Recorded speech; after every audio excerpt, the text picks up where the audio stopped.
My grandfather died this year. It was at the beginning of the pandemic. It was unexpected, as it could be for someone who is 90.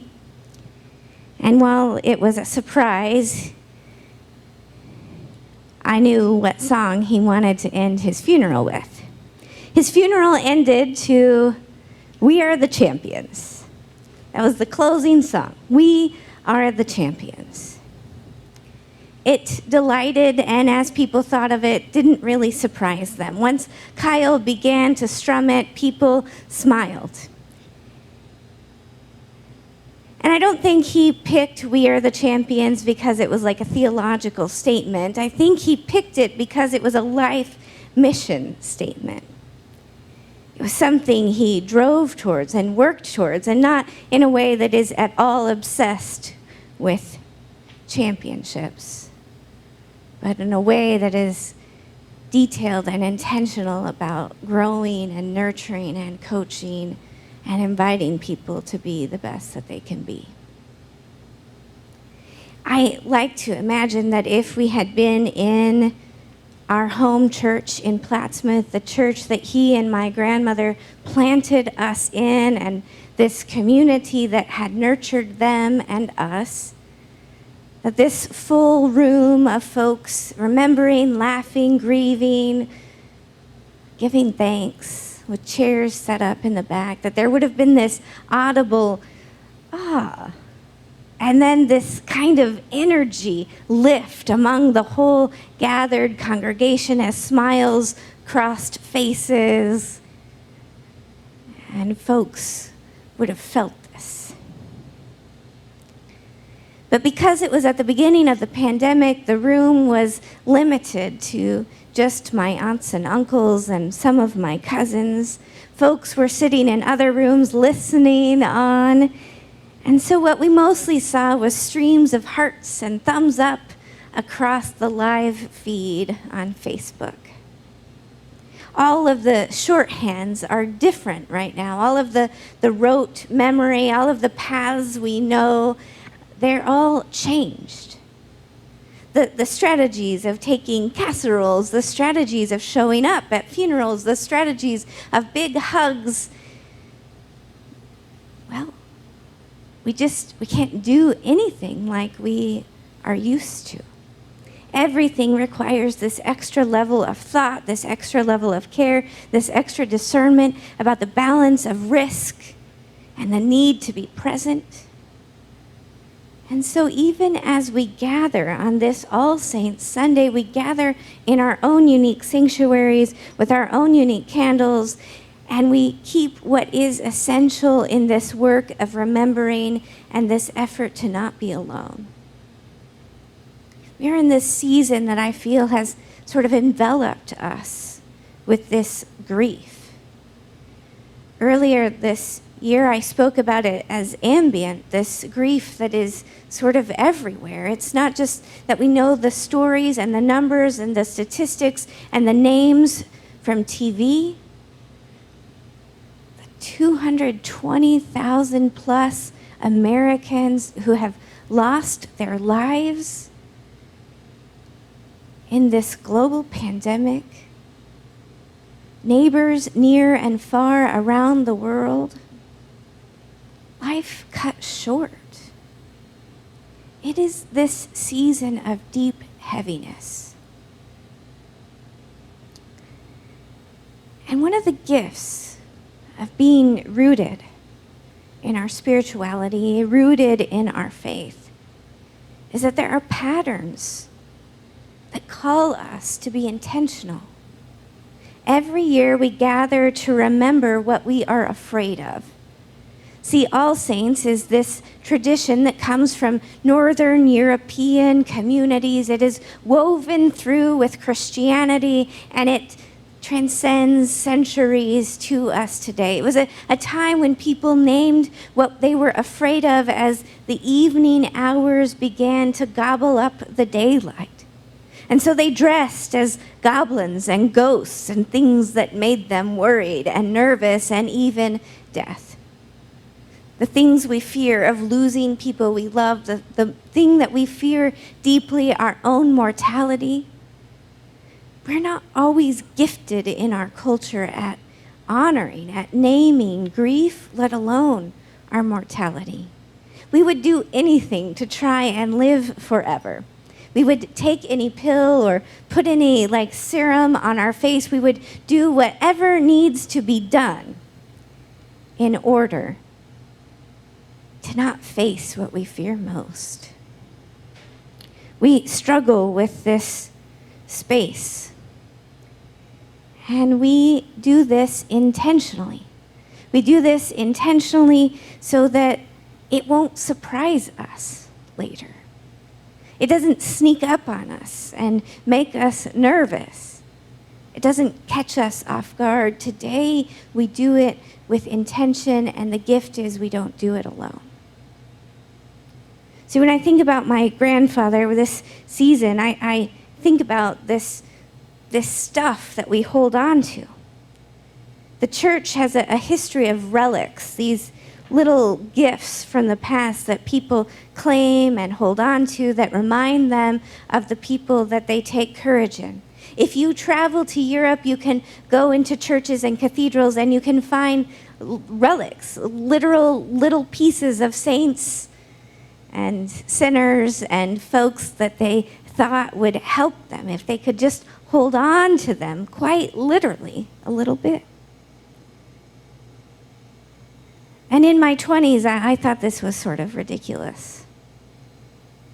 And coming from a Protestant background, it seems silly. But saints and those relics and their presence isn't about praying to them. It's about inviting them to pray alongside us, to lean into their spirit, to lean in to their teaching. And the truth is, we have all kinds of relics if we'll admit it. I brought this to share with you. It is my grandpa Cecil's stopwatch. He began coaching and teaching in the 1950s. This is not digital. It winds up. And it is super durable. My parents will let Lila hold it and without fear. It has been dropped probably off of bleachers, and it is tied with a shoestring, which really gives you a sense. It reminds me so much of his presence, this kind of intention around who he is and how he is in the world. And as I think about these gifts of his presence and how much we miss him and how much I would rather talk to him more, or at least once more,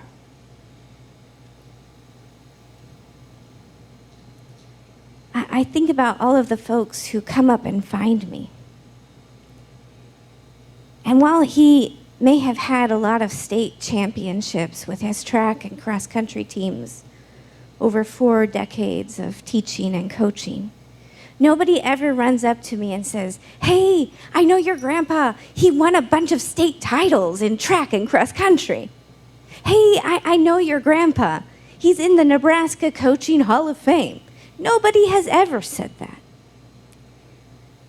But what they do is they find me and they say, "I know your grandpa.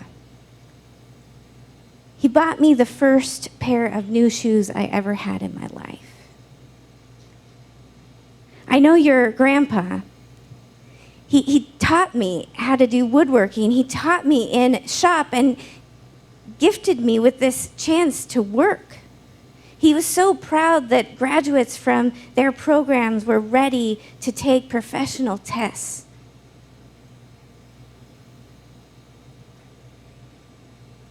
He was so proud of students that he told them before they started any race that he was proud of them.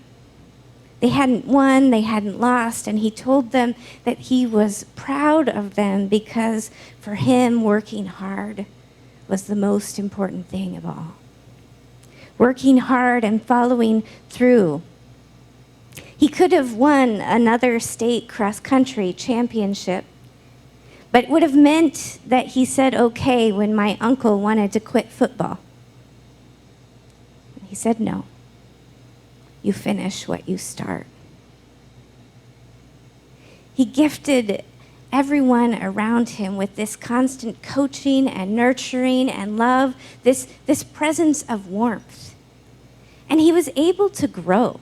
He started coaching and teaching in the 1950s, and in the 1970s, girls' sports started to be a thing. And while he did have like a learning curve and apparently came home to say, oh, girls cry,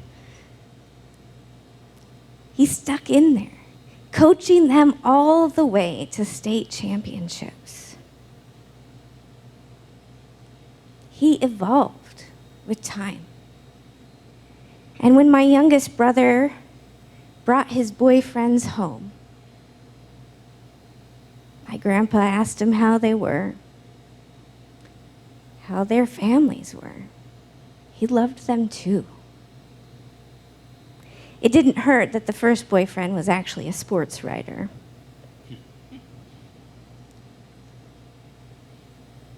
My grandpa was able to see this work of love and to be this work of love.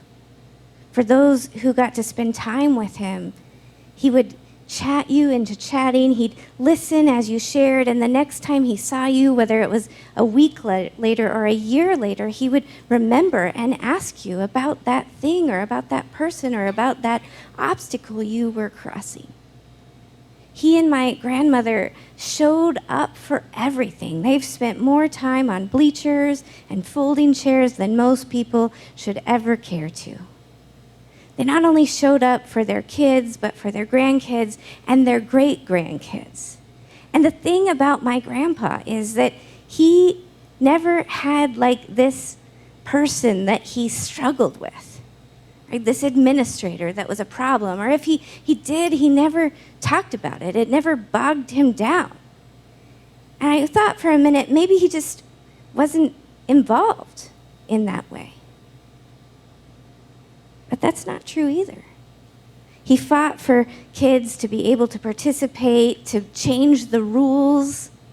Apparently, if you were a young man and you had gotten a young woman pregnant, you were not allowed in sports at the time. And he fought for those students to get to play, to get to run, to get to participate. He coached every sport, but the sports he loved the best were the sports with stopwatches.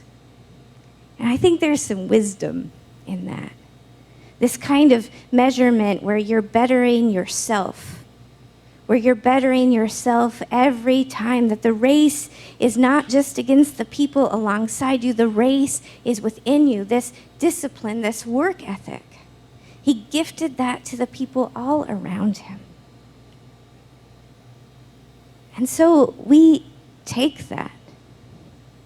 Those of us who remember and who lean into his presence, we take that with us.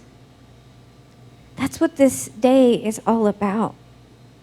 It's about leaning into the saints that you claim and name, the saints who loved you, who nurtured you, who laughed with you, who corrected you.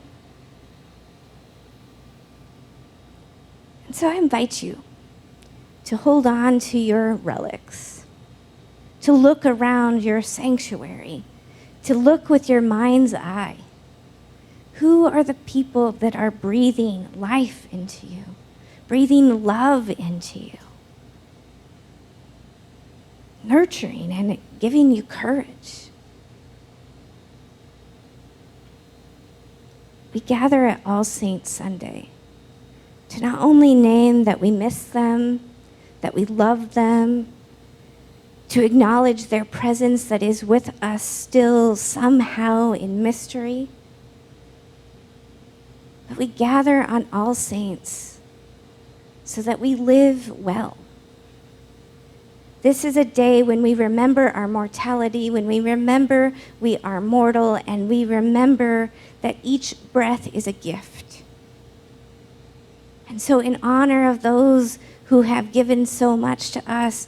And in a spirit of love, we are called to make every breath count, to make every act this space of love and care and compassion. May we have the courage. Amen.